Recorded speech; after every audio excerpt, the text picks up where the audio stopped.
Olá pessoal, boa tarde. Vamos aí para mais uma aula de Mateco 1, né? Nossa aula 3, terceira semana. Hoje a aula vai ser sobre a parte 2 da produção do aço, né? A parte 1, que foi semana passada, eu já falei sobre como que como que as reações acontecem no alto forno, né? O que a gente tem que carregar no alto forno, o que acontece lá dentro, a importância do coque, a preparação que ele tem que ter, o minério de ferro, sua importância. Falei também sobre o ar que é insuflado, quais são as reações que acontecem lá dentro, né? Como o minério de ferro é preparado. Eu comentei isso tudo, né? Ou seja, toda a dinâmica por trás do alto forno, praticamente. Né? Aqui no final eu falei um pouco das reações químicas que acontecem, né? Lembrando que vocês não precisam se preocupar muito com as reações químicas, né? A gente está pensando assim, elas servem aqui pra gente, elas servem mais para mostrar matematicamente, né, quimicamente, o que acontece, né, o que é a redução, mas é isso. Né? Vamos retomar aqui agora, falando da redução do silício, fósforo e manganês. Né? Porque o que acontece? Né? O ferro ele sofre redução no alto forno porque ele vem em forma de óxido. O ferro tem forma de óxido. Se ele está em forma de óxido, né, quando ele está sofrendo reações no alto forno, ele entra em contato com o monóxido de carbono, que vai gradativamente fazer com que esse óxido de ferro se transforme em ferro metálico. Então a ideia é essa, a redução é essa. Só que tem outros compostos metálicos que também estão em formato de óxido, né? Como é o caso do silício, do fósforo e do manganês. Né? Primeiramente falando do manganês. O manganês, né, esses óxidos de manganês são parcialmente reduzidos pelo monóxido de carbono, né, em temperatura mais baixa na parte de cima do forno. Acontecem essas duas reações que estão mostradas aí, né, onde o CO é o agente redutor, né, o monóxido de carbono. Mas a gente pode ver que esse MnO, que é um óxido de manganês, ele não é reduzido pelo CO, né, em temperatura não é reduzido por eles de acordo com as equações aqui em cima, né? Então, como o óxido de manganês não é reduzido pelo monóxido de carbono, nas temperaturas mais elevadas da região mais baixa do forno, lembrando que mais baixo no forno dá temperatura mais alta, mais alto no forno tem temperatura mais baixa. O manganês ele é efetivamente produzido pela redução direta na parte inferior do forno, né? Conforme a seguinte reação. Né? Então, o óxido de manganês, para ele se reduzir de fato, ele não tem que se reagir só com o monóxido de carbono da mesma maneira que acontece com o ferro. Ele reage com o carbono. Né? O carbono ele tira esse oxigênio do manganês, separando, né? Criando manganês e monóxido de carbono. Tá? Então isso acontece na parte inferior do forno, essa reação do manganês, do óxido de manganês com carbono.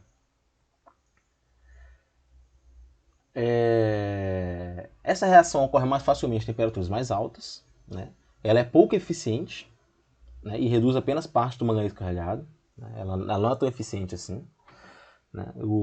Só 70% do manganês consegue ser manganês metálico, digamos assim. Ele pode ser extraído desse óxido, né? O restante vai para a escória. Né? A redução do silício também é feita por redução direta. Né? Você tem que ver aí que tem o SiO2, esse óxido de óxido de silício. Né? Reage com carbono e vai gerar silício mais 2CO, tá bom? Então é a forma com que a redução do silício acontece em temperaturas altas, né? Lembrando, gente, talvez você esteja se perguntando, né? De onde saiu esse manganês, esse silício, esse fósforo, né? A gente sabe que não é só minério de ferro e não é só coque que é colocado no forno. Né? A gente também tem, né, o calcário, né, que tem esses elementos. Vou voltar aqui na imagem do forno. Né?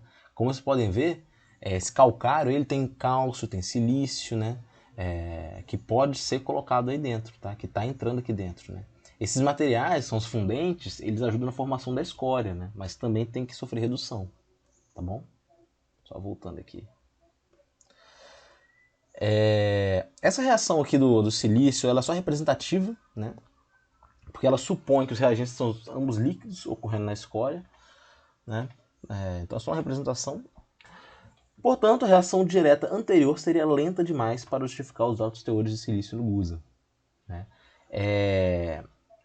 Que na verdade o Gusa ele é muito rico em silício, tá bom? Então essa reação é só representativa, porque ela seria muito lenta para justificar esses teores altos de silício no Gusa, né? Então deve ter uma formação de uma outra etapa intermediária com óxido de silício gasoso, onde isso acontece, tá? O teor de silício no Gusa é proporcional à temperatura do metal, tá bom? Esse é o teor de silício do Gusa. Então essa é a maneira que o silício também reduz aí no meu processo. Eu também tenho a redução do fósforo, que é representada por essa equação aí, né? Por essa reação aí, na verdade. Né? Então a gente tem esse pentóxido de fósforo, né, reagindo com carbono, que vai gerar carbono mais monóxido de carbono. Perdão, vai gerar fósforo mais monóxido de carbono. Né? O fósforo carregado é todo incorporado ao Gusa. Né? A sua eliminação exige uma escória oxidante, que é incompatível com o processo do alto forno, então eu não consigo excluir isso no alto forno. Né? Esse elemento é quase sempre indesejável e é proveniente de resíduos fósseis que compõem os minérios, tá bom? É um tipo de impureza, tá? Os minérios brasileiros são de excelente qualidade por apresentarem baixos teores de fósforo. O fósforo geralmente ele é indesejado, ele é danoso à composição do aço, né, no resultado final. Do Gusa no geral, né? Eliminação do enxofre. Né? O enxofre ele entra no forno através do coque. Né? Esse é o principal problema da utilização do carvão brasileiro na siderurgia, que ele tem bastante enxofre. A sua eliminação requer o uso de escórias básicas, né? Uma alta relação entre óxido de cálcio e óxido de silício, né? E com alta relação de distribuição de enxofre no Gusa na escória. Porcentagem na escória em relação à porcentagem no metal. Essa é a eliminação do enxofre. Isso pode acarretar um enorme volume de escória na cearia quando se usa coque com alto teor de enxofre. Né? Então esse excesso de enxofre no coque ele é muito danoso ao meu resultado final, meu ferro Gusa, né? Se eu tiver muito enxofre no coque, né, o resultado disso vai ser encontrado lá na acearia, né, quando a gente vê o volume de escória formado, né, usando um alto teor de enxofre, tá bom? Lembrando que esse enxofre ele não vai ser eliminado, né, a não ser que eu faça um processo para eliminar ele. Né, então ele não vai ser naturalmente eliminado, então ele vai ser carregado do alto forno para a acearia. Nesses casos onde eu tenho problema com enxofre, a gente pode fazer o processo de dessulfuração, né, com carbonato de sódio, carboneto de cálcio, magnésio coque no carro torpedo, durante o vazamento do Gusa. Então, durante o vazamento do Gusa, que quando o Gusa está saindo do alto forno, eu posso fazer o processo de dessulfuração para reduzir esse teor de enxofre. Tá? Que é algo importante também, né? Que o enxofre ele também é danoso dependendo da situação. Né? A especificação do aço que vai me dizer qual o teor aceitável de enxofre. Tá? O Gusa produzido pode ser lingotado para utilização posterior em fundições e aciarias, né, colocado na forma de lingote, ou transportado líquido em carro torpedo para a aciaria da própria usina. Tá? Isso que pode ser feito. Essa aqui é um esquema do processo de sulfuração no carro torpedo, realizada a transferência do Gusa do alto forno até a aciaria. Então nesse caminho aí do alto forno até a aciaria, ele vai sofrer essa desulfuração, né, como está mostrado aí.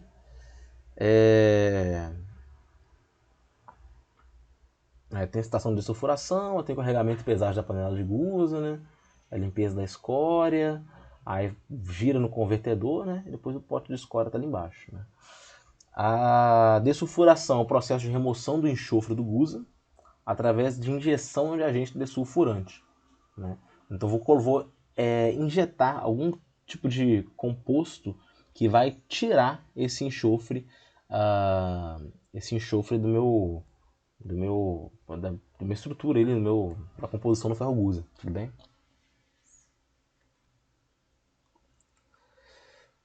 Bom, convertedor é o equipamento principal da Cearia, a gente vai ver um pouco sobre ele, tá? Aqui nessa aula mesmo. E bom, aqui está o fluxo de produção da Cearia. Essa imagem aqui estava na apostila, eu coloquei aqui mais por causa disso, mas ela não está tão bem de se enxergar assim, né?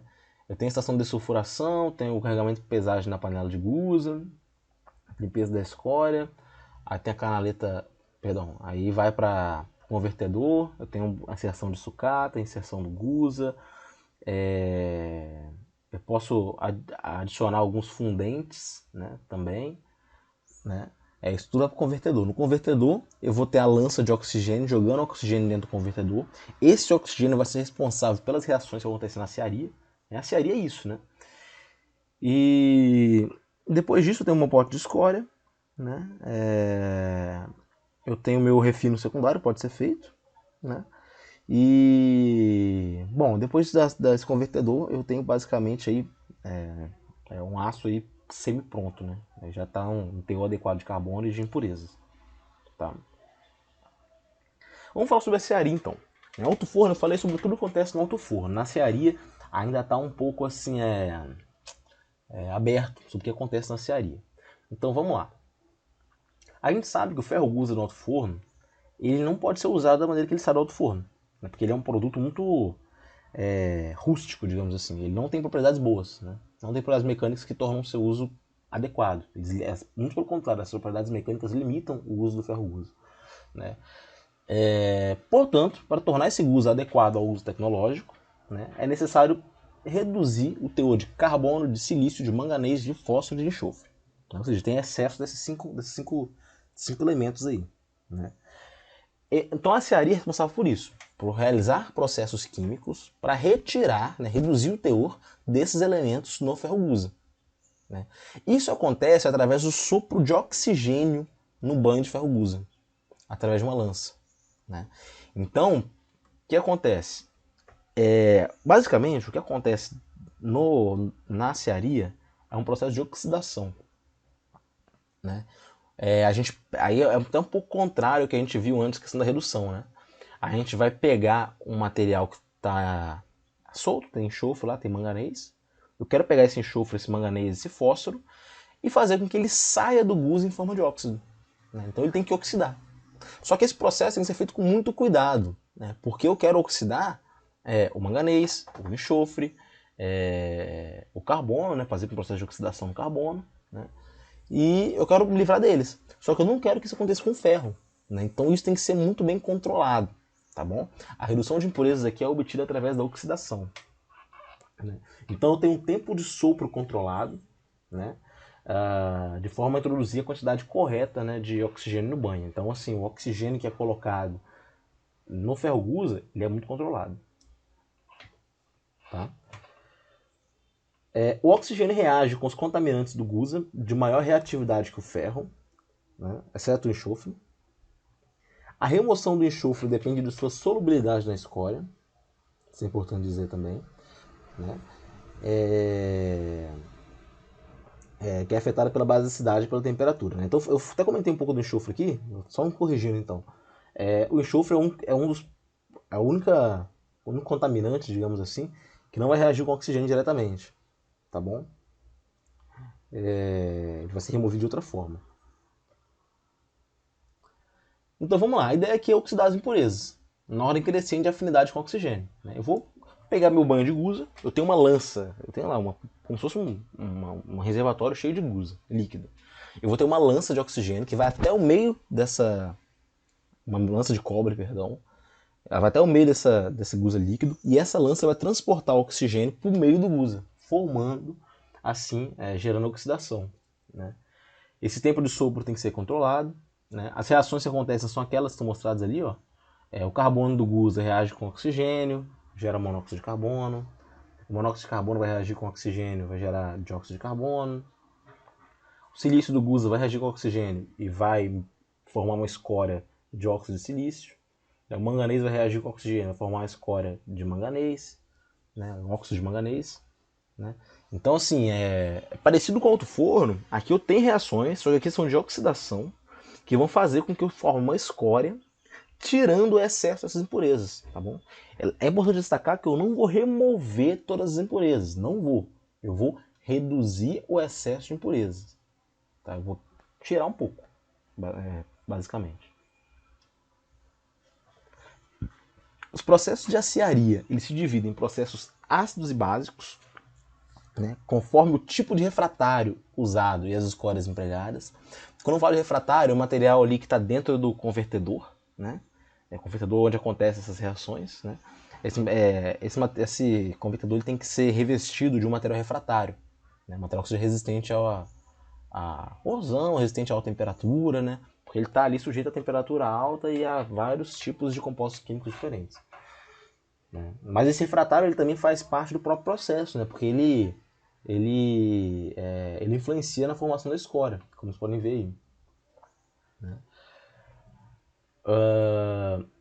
O carbono, o manganês e o silício, ele pode ser removido do fergusa em processo ácido, com refratário ácido, ou processo básico, com refratário básico. Para esses três elementos não faz diferença. Porém, o enxofre e o fósforo só podem ser removidos, né, em condições especiais que são atendidas pelo processo básico. Tá? A escória básica ela é obtida pela adição de cal, né, que é esse óxido de cálcio aí, que a torna capaz de reter compostos de fósforo e de enxofre formados durante o processo de refino. Claramente, com o fósforo e o enxofre, eles estão presentes aí na maioria das usinas que geram gusa. Existe a gente sabe que a grande maioria dos processos de aciaria moderna é um processo básico, né, para poder remover o fósforo e o enxofre. O carbono forma os gases, né, o monóxido de carbono e o dióxido de carbono, que são eliminados, né. Os óxidos das impurezas irão combinar com a cal e formar a escória sobrenadante no metal líquido, né, a escória que vai ficar boiando ali, né, digamos assim.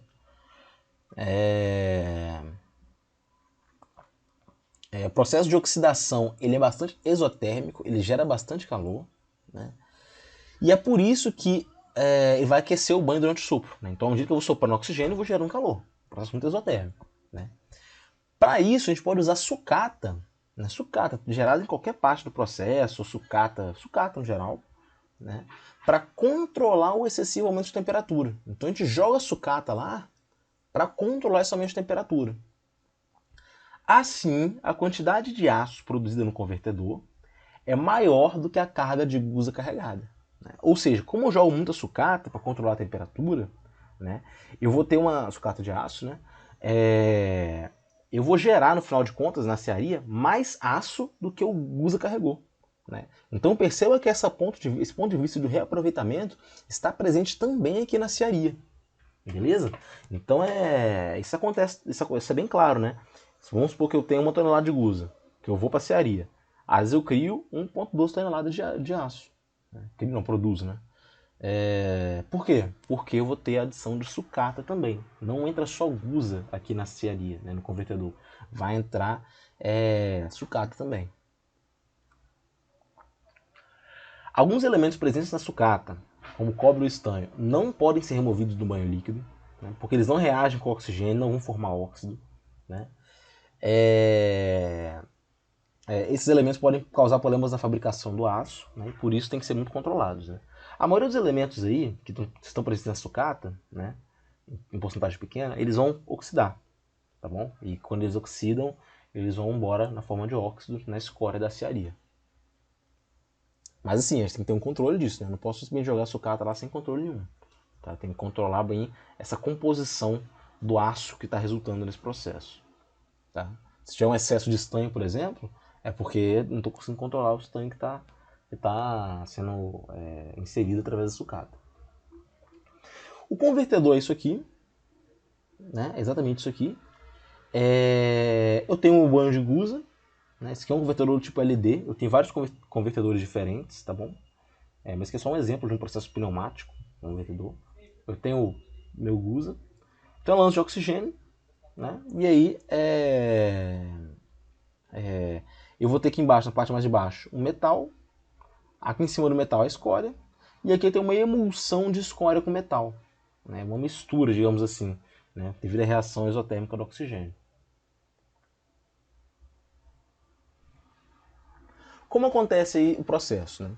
O forno ele é basculado, ele é inclinado. A carga de sucata e o gusa líquido são carregados. Né? Então a gente insere sucata, insere gusa líquido. Então a gente estava inclinado, eu inseri a carga. Então eu volto para a posição vertical. Quando vocês verem a palavra basculado, a gente está se referindo a estar inclinado. O oxigênio é soprado por uma lança, né, quando também são adicionados os fluxos necessários. Né.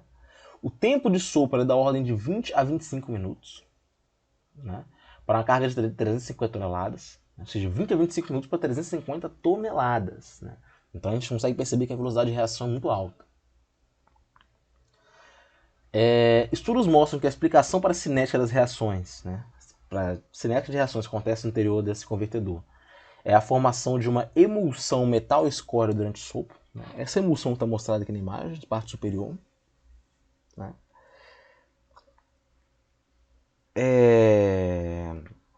A alta energia do sopro vai arrastar material, né, para a emulsão, formando uma alta relação de área de interface, o que vai aumentar a velocidade de reação. Então isso explica a velocidade de reação muito alta. Acredita-se que a evolução de gases decorrente da oxidação do carbono são responsáveis pela formação dessa emulsão. Né? Então são os gases ali, devido à oxidação do carbono, que no caso é o monóxido de carbono e o dióxido de carbono, que vão ajudar a formar essa emulsão. Né? O controle desse processo ele se baseia na regulagem de dois parâmetros, a vazão de oxigênio e da altura da lança. Tá? Tá cortado aqui no slide, mas enfim, a altura vazão de oxigênio e a altura da lança. A composição química é controlada por retirada de amostras. Né? Isso é bem importante porque a gente está criando, está produzindo aço. Né? Como que eu verifico se o processo está correndo ok, de acordo com o planejado? Eu tenho que tirar uma amostra de aço e fazer uma análise química dele. Né? Se ele está na composição correta, se não tem impureza demais. Basicamente isso. Né? Então a composição química é controlada por retiradas de amostras que definirão a necessidade de maior tempo de sopro, né, e adição. Então eu posso regular essa produção de aço através do tempo de sopro, da adição aí de outros componentes. Né?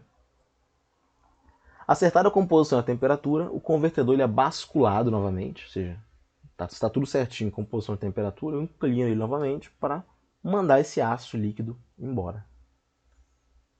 Beleza? Então a cearia é isso, tá? A cearia é uma série de processos de oxidação que acontece numa ferro-gusa para reduzir o teor de carbono, de manganês, de silício, de fósforo e de enxofre. Tá? Acontece dentro desse convertedor. Aqui é um exemplo que eu dei com o convertedor LD, mas tem alguns convertedores mais antigos. Por exemplo, o convertedor Bessemer, que eu comentei na aula 1. Né? Ele também é usado para fazer esse processo. Tem um refino do Gusa, né?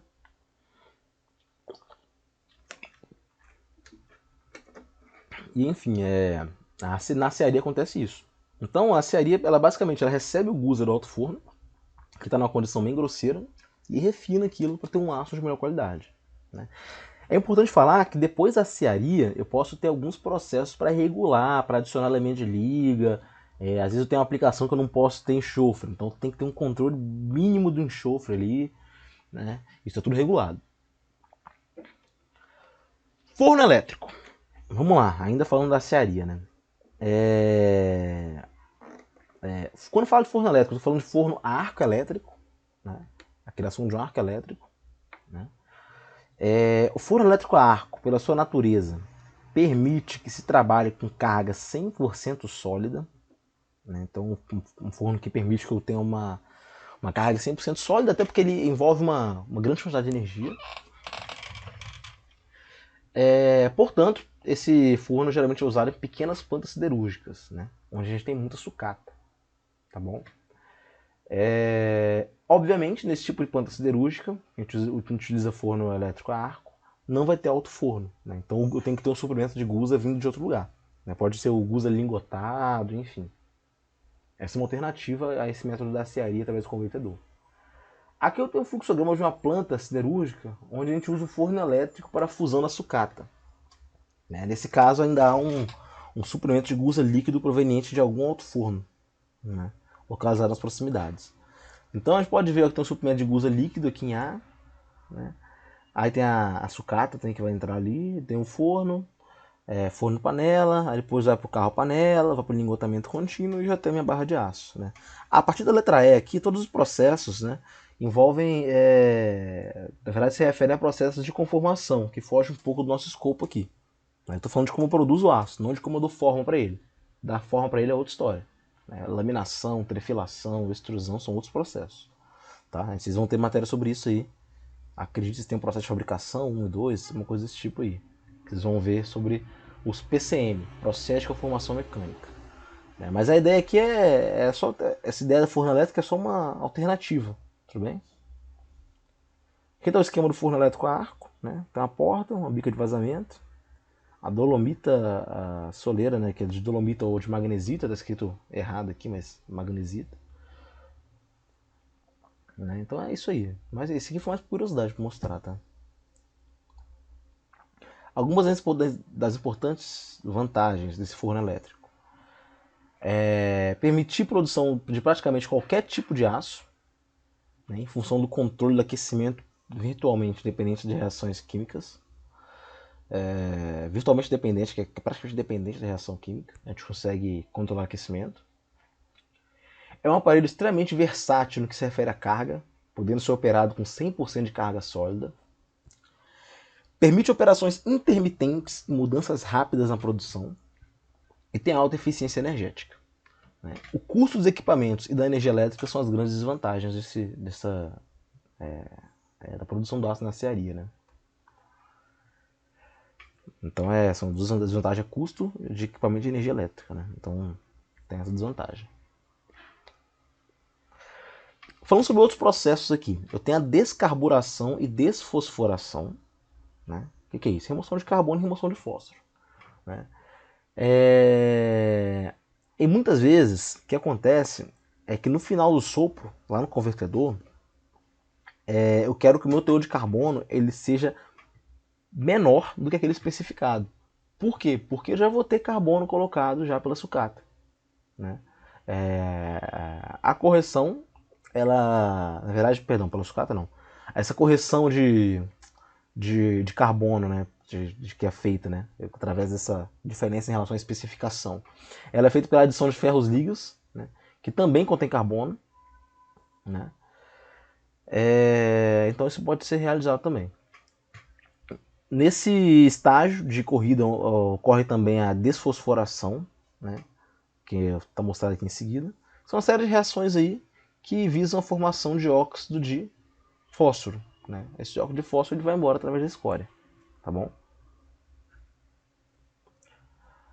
As condições ideais para desfosforação são baixa temperatura, porque a oxidação é exotérmica, né? Ou seja, vai gerar muito calor. Alta basicidade da escória, a escória tem que ser básica, né? Para baixar a atividade do P2O5, desse pentóxido de fósforo, né? Formando esse outro composto aqui, né? Que tem cálcio também. Tem que haver alta oxidação do aço, né? E em termos práticos, obtém-se essas condições pela adição de cal e minério de ferro. Né? Modernamente, a gente tem um sistema de lança oxical, em qual a gente mistura cal e fluorita fluidizada junto do oxigênio. Então, junto da lança, a gente coloca essa cal. Né? Para se evitar o retorno do fósforo ao aço, quando se aumenta a temperatura, a escória da desfosforação tem que ser completamente removida. Né? Então a gente procede pela dessulfuração. Tá bem? Então assim, o fósforo, assim que ele forma o óxido, forma a escória, eu tenho que remover essa escória. Né? E depois que remover essa escória da desfosforação, que é a remoção do fósforo no interior do meu gusa, eu vou para a desoxidação e dessulfuração. Né? Se eu tiver isso acontece depois da desfosforação, tá? Se eu tiver um aço carbono de baixa liga, né, estando o enxofre dentro dos limites de especificação, a gente pode corrigir a composição e temperatura, desoxidar e vazar. Né? Vazar até a corrida do aço aí. Né? Liberar o aço para o aço estar pronto. Se o aço tiver um teor muito alto, elementos de liga, né, ou com especificações rigorosas de enxofre, de limitações de enxofre na produção, a gente tem que fazer com que aconteça a desoxidação e a dessulfuração. Né? Essa dessulfuração, né, é basicamente como está mostrado na reação aqui em cima. Né? Esse enxofre ele vai reagir com o cálcio da cal, né, e vai embora através da escória. Né?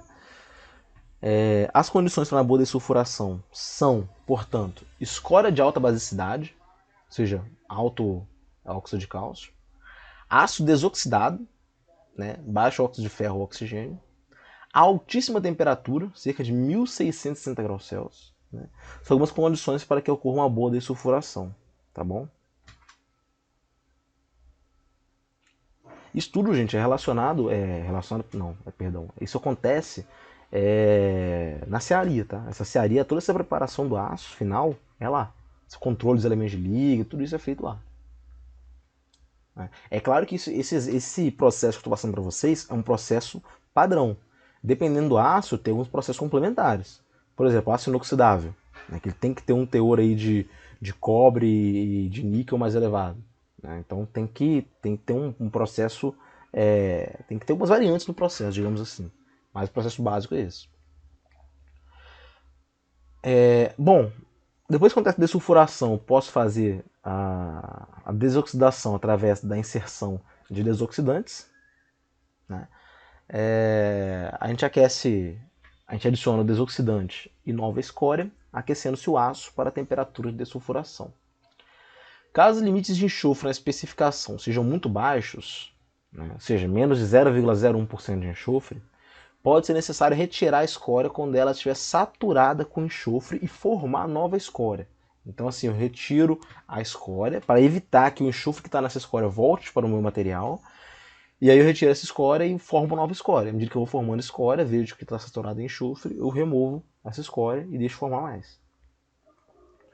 O processamento básico, escória redutora, entretanto, ele favorece a absorção de gases, né, de hidrogênio e nitrogênio pelo aço líquido. De maneira que a produção para aço de qualidade, eu tenho que ter uma desgaseificação posterior. Tá bom? Desgaseificação. Então é isso, tá bom? Então se eu faço esse processo básico aí, eu tenho que ter uma desgaseificação depois, né? Porque eu vou ter muita absorção de gases. Né? Esses gases aprisionados na estrutura de um aço podem formar vazios que tendem a enfraquecer as propriedades mecânicas do material. Beleza, gente? Em relação à produção do aço, é isso, né? Acho que eu queria passar para vocês principalmente a ideia do alto forno e a aciaria, dois processos aí consecutivos, né, que levam o material aí, que levam o material, o minério de ferro até chegar no estado onde ele é aço. Né? Esse é o caminho, né? Se passa por uma série de processos, tá? Lembrando que esse é um processo que eu passei para vocês geral, né? Tem vários detalhes, vários pormenores em todos os processos aí. Né? Poderia dar um curso para vocês só sobre produção de aço, né? Porque tem muito detalhe, tem vários tipos de convertedores, alto forno, tem vários tipos diferentes também. Quando eu quero adicionar elemento de liga, tem que ter um controle específico, são reações específicas que acontecem, tá bom? Então tem muitos detalhes aí que a gente acaba não falando. Mas a maneira com que é produzido o aço, acho que deu para entender. Pega minério de ferro, pega coque, pega o fundente, bota no alto forno, tira o gusa, esse gusa vai para a cearia, na cearia ele vai sofrer um sopro de oxigênio, uma oxidação, na oxidação, depois dessa oxidação, eu regulo o fósforo, regulo o enxofre, né? Faço a desgaseificação se for necessário. E é isso, né? Eu vou ter meu aço, tá bom? Vou ter o aço aí pronto, né? Pronto para passar para algum processo de conformação, né? Para ele ganhar forma. Seja em forma de placa, em forma de tubo, enfim, vai ganhar forma. Beleza? Então é isso, pessoal. Qualquer dúvida, pode entrar em contato comigo. Sugiro que leiam uma apostila também, apesar de estar muito parecido, né? As coisas estão aqui tá lá. É legal. Quem tiver um pouco mais de curiosidade, pode ver o livro do Chiaverini, né? É C-H-I-A, Chiaverini, que é muito completo, livro de tecnologia mecânica, que apesar de ser antigo, ele fala muito sobre esse processo, fala sobre processos um pouco mais rústicos, né? Como é o caso do convertedor.